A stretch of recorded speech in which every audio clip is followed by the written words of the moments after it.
Good morning.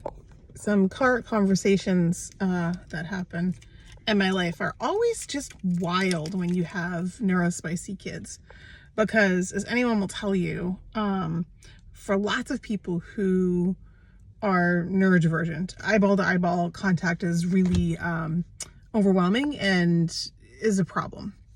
And so you have like the best conversations you could ever have, typically in a car, shoulder to shoulder, especially with preteen, neurodivergent, extremely neurospicy kiddos. And this morning, my little one and I were riding to school, and she says to me,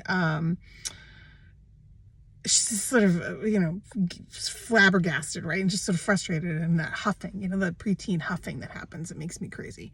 And I said, "What's the matter?" And she said, "Your car is so dirty." Now, if anyone knows me, knows that my car is always dirty. My car is always dirty. And I'm like, there's stuff everywhere. There's trash everywhere. We made an IKEA run yesterday, so there's shit in the back. So so my car is a mess. And she's sitting in the front seat, and she was like, "Oh, it's just so dirty. Are you ever going to clean it?"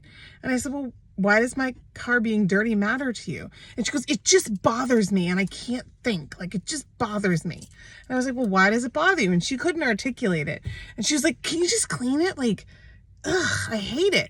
And what she couldn't articulate is that in the morning, she's already on overdrive. We're on the way to school. She's wearing itchy uniforms she doesn't like to wear.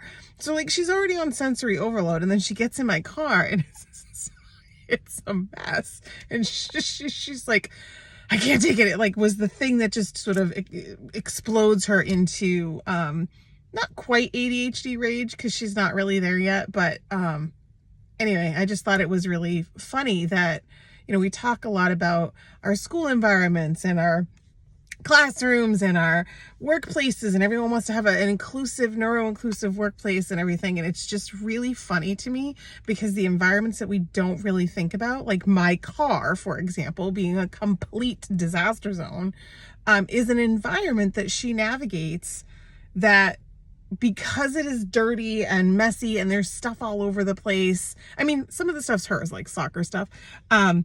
It completely dysregulates her. So, there were other things we had to do to kind of get her in a state for school. But I just wanted to sort of throw that out there, that when we're talking about environments, we're not always just talking about workplace or classrooms. We are, in fact, often talking about any physical place that someone who is neurodivergent is in that can completely dysregulate them. And this morning, for my 11-year-old, that was my car.